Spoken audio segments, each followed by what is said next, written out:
और एक भौतिक इकाई होती है। अब तुम्हें ये नहीं पता कि व्याकरणिक क्या होता है।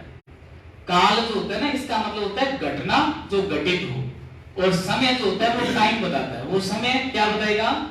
एक टाइम की जानकारी देता है। जैसे इंग्लिश के अंदर दोनों ही शब्द अलग अलग हैं। यहाँ पर मैंने लिखा है टाइम, और यहाँ पर सबसे बड़ी कहानी क्या होती है जो हम लोग थोड़ा सा अलग पढ़ते हैं, थोड़ा सा हटके पढ़ते हैं, पहचान नहीं कर पाते हैं। जैसे हमें ये बताया जाता है कि जब था आए ना तो भूतकाल होता है आए तो वर्तमान काल होता है, और आए तो भविष्य काल होता है। ये तीनों ही स्टोरीज गलत हो जाती है। था हमेशा भूतकाल में ही आएगा, और जो है होता है वो किस में आता है? वो वर्तमान काल में आता है ना, लेकिन है यहाँ पर भी आता है भूतकाल में। कैसे आता है भूतकाल के अंदर? मैंने आप लोगों को एग्जांपल दिया था, मैंने कहा था राम बाजार गया, राम बाजार गया, राम बाजार गया। ये जो मैंने नीचे एक बिंदी लगाई है बेटा, इसका क्या रोल है यहाँ पर हिंदी में? क्या रोल है? ये जो होता है ना, इसको हम लोग नुक्ता कहते हैं। ये क्या है? नुक्ता। और जब किसी वर्ण के नीचे नुक्ता लग जाए ना, इसका मतलब वो हमारी हिंदी का नहीं, तो वो बाहर से आया है। कहाँ का है वो? अरबी फारसी का। किसका है वो? अरबी फारसी का। ये बात याद रखना। और एक चीज और बताऊं, इन दोनों के अंदर भी अंतर होता है बेटा, बोलने में भी अंतर आ जाता है। जैसे एक तो है जय और एक होता है ज। आप लोगों ने देखा, मैंने आपको जो है 8th क्लास दिखाई थी। 8वीं क्लास की पढ़ाई यहाँ पर जो है ना, ये स्कूल की क्लास की पढ़ाई चल रही है 8वीं क्लास की। अब जो हम 8वीं क्लास में जो बच्चे को पढ़ा रहे हैं, तो हम उसको स्मार्ट बोर्ड के ऊपर, इंटरेक्टिव पैनल के ऊपर, कलर्स के साथ वीडियोस दिखा करके, पिक्चर्स दिखा करके, ताकि बच्चे अच्छे तरीके से पढ़ पाएँ, समझ पाएँ, चीज़ों को आगे बढ़ा पाएँ। पढ़ाई में इम्प्रूवमेंट क्यों नहीं होना चाहिए? मेरा सवाल ये है। पढ़ाई बच्चे को अच्छी और इंटरेस्टिंग बना करके क्यों ना दी जाए, ये मेरा सवाल है। जो बच्चे 6-7 घंटे स्कूल में जाते हैं, अगर 6-7 घंटे स्कूल में जाकर के पढ़ाई बढ़िया होती है, तो फिर बच्चे को ट्यूशन पर क्यों जाना पड़ता है? अब 6-7 घंटे स्कूल, फिर 3-4 घंटे ट्यूशन, फिर उसको होमवर्क करना पड़ता है, तो बच्चों का हाल क्या बन गया है? बचपन कब जिएंगे वो? मज़े कब लेंगे वो? ज़िंदगी में ग्रो कब करेंगे? तो मेरा सवाल इस पर यह है, आप लोग जो भी समझते हैं, जो कुछ भी करते हैं, आईसीएस में अब इस बात का समाधान आ गया है। आईसीएस अब सरकारी नौकरी की तैयारी के साथ स्कूल की पढ़ाई भी करवाने लग गया है। बच्चे 4th क्लास के हों, 5वीं के हों, 6ठी के हों, 7वीं के हों, चाहे 10वीं के हों, चाहे 11वीं 12वीं के हों, जो बच्चे हमारे पास पढ़ रहे हैं वे इंटरेक्टिव पैनल पर स्मार्ट बोर्ड की माध्यम से, और जो हमारी टीम है जो आज भी सरकारी नौकरी की गारंटी देती है, 2023 में आईसीएस के सीईटी का, फिर सीजीएल का 100% रिजल्ट है। तो इस पढ़ाई के साथ साथ, कोचिंग के साथ साथ स्कूल की पढ़ाई शुरू हो गई है, और पूरी टीम को प्रॉपर तरीके से हम लोग अपने आप ट्रेंड करेंगे। मैं ट्रेंड करूंगा, बबीता मैम ट्रेंड करेंगी, और प्रॉपर तरीके से हम लोग भी क्लासेस लेंगे। जैसे मैं अभी क्लास में बैठा था, तो टीचर्स की एजुकेशन की क्वालिटी, उनकी डिलीवरी की क्वालिटी, जो बच्चों को पढ़ा पाते हैं उनके ज्ञान की क्वालिटी, ऐसे चेक करते रहते हैं। मैंने आपको भी दिखाया। अगर आपने शुरुआत से वीडियो नहीं देखे तो दोबारा से शुरुआत से देख लीजिए। इंटरेक्टिव पैनल के ऊपर 8वीं क्लास के बच्चे पढ़ रहे हैं। काल और समय का टॉपिक चल रहा था। बहुत लोगों को तो काल और समय में फ़र्क भी नहीं पता है।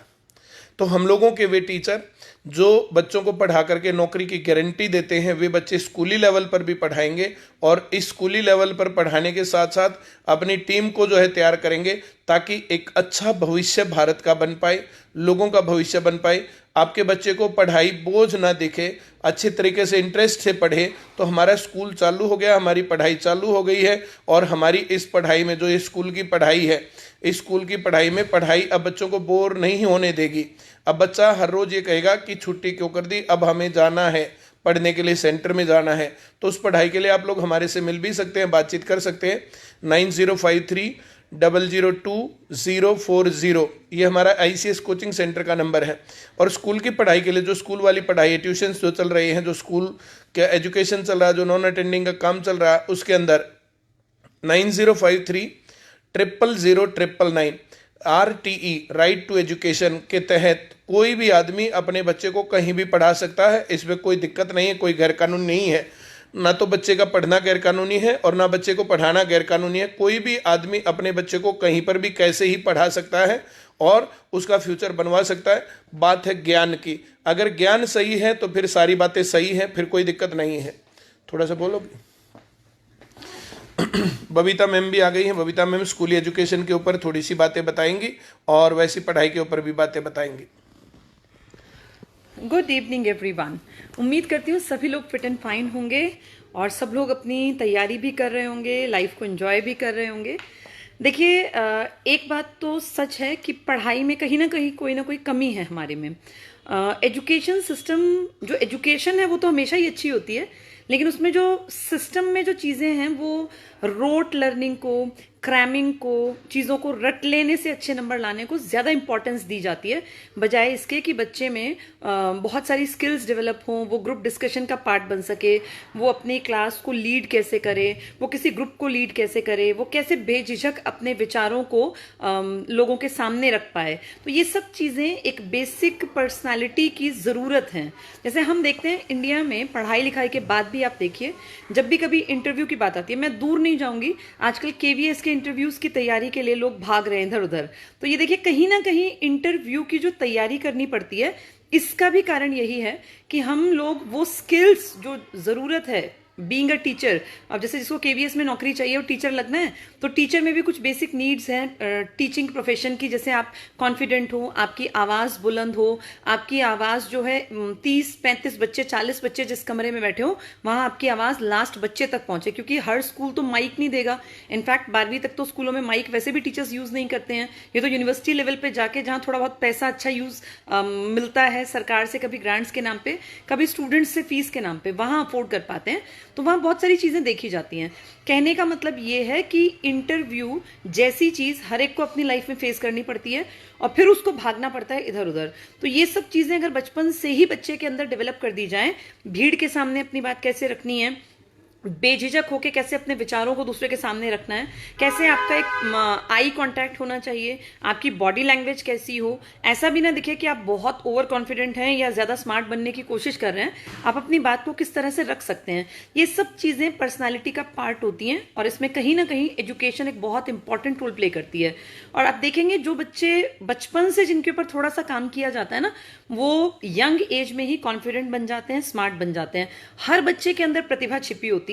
बस प्रॉब्लम यह है कि अंग्रेजों के 1813 में एजुकेशन पॉलिसी पे जो काम करने की बात उठी थी, उसके ऊपर फिर अंग्रेजों ने 1853-54 में वुड्स डिस्पैच में जो Magna carta of English education कहलाता है, लॉर्ड मैकॉले, जिन्होंने 1833 में अंग्रेजी शिक्षा को भारत का एक बेसिक स्ट्रक्चर में ऐड कर दिया और आज तक भी हम इससे मुक्त नहीं हो पाए। मैं ये नहीं कह रही हूँ कि इंग्लिश जरूरी नहीं है, इंग्लिश एक पूरी दुनिया को जोड़ने की भाषा है, बेहद जरूरी है, लेकिन साइंस, मैथ्स, एसएसटी को बजाय रटने के अपनी लाइफ में, समाज में कैसे देखना है, क्योंकि साइंस इंसान ने नहीं बनाया, साइंस तो ऑलरेडी था इस धरती पर। हमने तो सिर्फ साइंस को नियमों में बांध के किताबों में लिख दिया, जो बड़े बड़े लोग हुए, और हम लोग उनको पढ़ते चले गए। ये बेसिकली सारी चीजें हमारी जिंदगी से ही उठती हैं, तो जिंदगी से जोड़ के पढ़ाई करानी चाहिए, ऐसा हमें बहुत सालों से लग रहा था। और इसी लाइन पे हम लोगों ने एक नया प्रोजेक्ट, अब नया तो क्या कहूं, 2 साल पहले हमने ये पायलट प्रोजेक्ट लॉन्च किया था। गांव के हर बच्चे तक अब अच्छी क्वालिटी शिक्षा पहुंचे, वो चीज़ों को रटे ना, सिर्फ मार्क्स के पीछे ना भागे, उसकी एक अंडरस्टैंडिंग बने, वो कॉन्फिडेंट हो, स्मार्ट हो, उसकी भाषा पे अच्छी मजबूत पकड़ हो, वो हर चीज़ को समझने की काबिलियत अपने अंदर पैदा करे। इस तरीके की एजुकेशन पे काम कर रहे हैं। और स्कूली शिक्षा सबसे बेस्ट पड़ाव होता है जिंदगी का, जब पर्सनैलिटी की फॉर्मेशन होती है। वो पर्सनैलिटी जो अगर 12वीं क्लास तक स्ट्रांग बन जाती है, तो कोई भी भविष्य में दिक्कत आने पर वो पीछे नहीं हटते हैं। उसी के लिए आईसीएस काम कर रहा है। और बाकी सर ने आपसे बातचीत की ही होगी, आईसीएस में एडमिशंस ओपन हैं 4th क्लास से लेके 10th क्लास तक। जो बेसिक शिक्षा है वो तो हम यहाँ दे रहे हैं। 11th-12th में जो बच्चा जिस स्ट्रीम में पढ़ना चाहता है, उनके लिए भी हमारे पास ऑप्शंस हैं। साइंस का तो बहुत बेहतरीन रिजल्ट हमारे आशीष नैन जी हैं, कॉन्सेप्चुअल एकेडमी चलाते थे, ICS प्लस अब ये हमारा नया वेंचर है, जिसमें उन्होंने बहुत बढ़िया तरीके से शानदार रिजल्ट दिया है। और 2 साल हो गए हम लोगों को इस पे काम करते हुए। तो 4थी 1वीं से लेके 12वीं तक के स्टूडेंट्स हमारे साथ जुड़ सकते हैं। किसी भी स्ट्रीम का स्टूडेंट हो, साइंस और आर्ट्स का भविष्य, क्योंकि थोड़ा सा लोग सेफ मानते हैं, तो ठीक है, जिसका बच्चे में जिस चीज़ में इंटरेस्ट हो वो पढ़ सकता है। मैं कभी ये नहीं कहती कि यही सब्जेक्ट अच्छा है। मैं ये जानती हूँ हिंदी लिटरेचर पढ़ने वाले भी बहुत ऊंचाइयों पे जा सकते हैं। संस्कृत को ढंग से मेहनत करके तैयार करने वाले को भी बहुत बुलंदियों तक पहुंचना आसान है, क्योंकि आप देखिए उनके भी अच्छे टीचर्स, अच्छे लेक्चरर्स मिलते नहीं हैं। तो अपने बच्चे को सही रास्ते पर लाइए, ये पेरेंट्स की जिम्मेदारी है। एक अच्छी शिक्षा की तरफ उसे मोड़िए, और शिक्षा ऐसी जो जीने में सक्षम बना सके, शिक्षा ऐसी जो उसे कॉन्फिडेंट बना सके। तो उम्मीद करती हूँ जितने लोगों तक हमारी ये बात पहुंचेगी वो इस तरफ सोचेंगे, ध्यान देंगे, और अपने बच्चे को अपने आस पड़ोस में जहां भी आपका इस तरह का कोई आपको लगता है कि हाँ शिक्षा जिस तक पहुंचनी चाहिए और शिक्षा वो जो उसको सबल बनाएगी, तो उस तक हमारा ये मैसेज जरूर पहुंचा दीजिएगा। चलते चलते एक बात और बता देती हूँ, आईसीएस में ये जो केबीएस वाले स्टूडेंट्स हैं इन सब के लिए, क्योंकि इनकी 30 नंबर का इंटरव्यू होगा, 60 नंबर का इंटरव्यू होगा, जिसमें 30 नंबर का एक वैसा इंटरव्यू होगा जिसमें कि वो कुछ भी बातें पूछ सकते हैं, 30 नंबर का डेमो रहेगा। इसके लिए हमारे स्टूडेंट्स जो पुराने हैं वो रोज फोन करते रहते हैं, मैसेजेस करते रहते हैं, हर एक को पर्सनली बताना पॉसिबल नहीं है, उन सब के लिए क्लासेस स्टार्ट हो गई हैं। तो जो लोग भी इंटरेस्टेड हैं, हमारे पुराने स्टूडेंट्स हैं या कोई नया भी है, वो हमारे दिए हुए नंबर पे, आपको नंबर पता ही होगा, 98 1296 पे कॉल करके ज्यादा जानकारी ले सकता है जी। जो ये स्कूल एजुकेशन की पढ़ाई है ये सिर्फ सोनीपत हेड ऑफिस में नहीं है, जैसे कोचिंग की ब्रांचेज थी वैसे इसकी ब्रांचेज भी चल रही हैं, और अलग अलग जगह पर जो है ये ब्रांचेज में पढ़ाई शुरू है। तो आप अपने बच्चों को अपने आसपास की ब्रांच सर्च करके वहाँ पर भी पढ़ा सकते हैं। हमारे पास अगर पढ़ाना है तो सोनीपत हेड ऑफिस में आकर के पढ़ाना है तो यहाँ आकर के पढ़ा सकते हैं। चलिए आज इतनी ही बातें करेंगे इसमें। Thank you very much. किसी दिन फिर दूसरी क्लास दिखाऊंगा। आज मैंने 8th क्लास आपको दिखाई थी।